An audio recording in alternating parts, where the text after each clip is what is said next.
देश को बर्बाद कैसे किया जाता है और इसकी साजिश कैसे होती है, मैं आज आपको बताता हूँ। 7 दिन बेड रेस्ट होने के बाद और काफी सारी दवाइयाँ खाने के बाद सोचा रेस्ट करते हैं यूट्यूब से हटके, लेकिन नहीं। देखो, 2 टाइप के दोगले पॉलिटिशियन होते हैं, एक गिरे हुए और दूसरा बहुत गिरे हुए।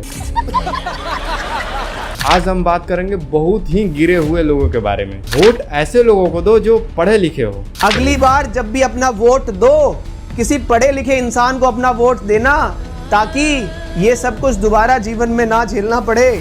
ऐसे इंसान को चुने जो पढ़ा लिखा हो। सिर्फ ऐसे इंसान को ना चुने जिनको सिर्फ बदलना आता हो, नाम चेंज करना आता हो। ये महाशय अनअकैडमी के एक टीचर हैं जो बता रहे हैं कि वोट किसको देना चाहिए। मैं ये जानना चाहता हूँ कि पढ़ा लिखा किसको बोला जाता है। जिसके पास भर भर के थोक में डिग्री हो उसको पढ़ा लिखा बोला जाता है। ये बता रहे हैं कि वोट उसको दो जो पढ़ा लिखा हो। मैं भी इस बात से सहमत हूँ, लेकिन ये पढ़ा लिखा उसको मानते हैं जिसके पास कागज की थोक में डिग्री हो। इनके कहने के हिसाब से स्वामी विवेकानंद जी जाहिल और अनपढ़ थे, क्योंकि उनके पास अच्छे खासे डिग्री नहीं थे। और इस टीचर ने ऐसे ही नहीं बोल दिया हवा में, जबकि इनको सब कुछ पता था। इनके पीछे पॉलिटिशियन सपोर्ट था और इनको बोला गया था कि इलेक्शन आ रहे हैं, बच्चों को भड़काओ। देखो, किस पॉलिटिशियन ने डायरेक्ट इनको क्या बोला, कैसे भड़काने के लिए बोला, इसका डायरेक्ट कोई प्रूफ नहीं दे सकता, पर आपको हिंट मैं दे सकता हूँ, और हिंट है पब्लिकली। ये मेरी थॉट नहीं है, आप समझ जाएंगे। जब इस टीचर ने ये बातें बोली, बच्चों को भड़काया, तो अनअकैडमी ने इनको लात मारकर बाहर निकाल दिया अपने अनअकैडमी से।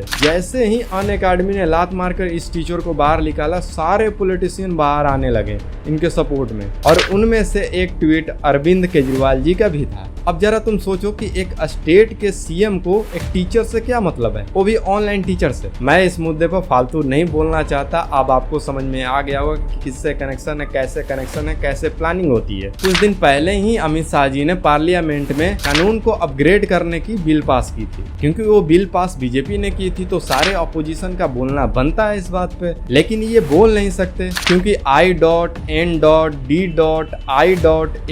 का गठन जब हुआ था, उसके बाद से ही इनकी रेपुटेशन बहुत खराब हो चुकी है। इसीलिए उन्होंने सोचा विरोध तो भाई करना है, तो उन्होंने एक मूल्य को पकड़ा और ये फंस गए टीचर जी। देखो, कानून को अपग्रेड करना क्यों जरूरी है। हमारा ज्यादातर कानून अंग्रेजों ने बनाया था और वो आज भी फॉलो होते हैं, और अंग्रेजों ने कानून हिंदुस्तानियों को दबा कर रखने के लिए ही बनाया था। वो आप एजुकेशन सिस्टम को देख सकते हैं, और उस कानून में बहुत सारे लूप होल हैं, जिनमें छोटे लोग तो फंस जाते हैं, लेकिन बड़े बड़े पॉलिटिशियन, बिजनेसमैन उससे बाहर निकल जाते हैं। और कई केस आप पेंडिंग देख सकते हैं नेताओं पे, और उनका कानून कुछ नहीं बिगाड़ सकता। इसीलिए कानून में समय के साथ अपग्रेड करना बहुत ही जरूरी है, और इसी को लेकर बिल पास हुआ था। जो कि बिल पास बीजेपी ने किया था। वो कितना भी अच्छा काम करे, अपोजिशन को विरोध तो करना ही है। ये लोग बीजेपी का विरोध करने में ये भूल जाते हैं कि वो देश के खिलाफ भी चले जाते हैं, और ये लोग अपने आप को पढ़ा लिखा बोलते हैं। मैं आपको एक एग्जांपल के थ्रू समझाता हूँ कि कानून को अपग्रेड करना क्यों जरूरी है। जब हमारा कानून बना था, उस समय इंटरनेट नहीं थी, तो साइबर क्राइम के बारे में लोगों को नहीं पता थी कि साइबर क्राइम होती क्या है।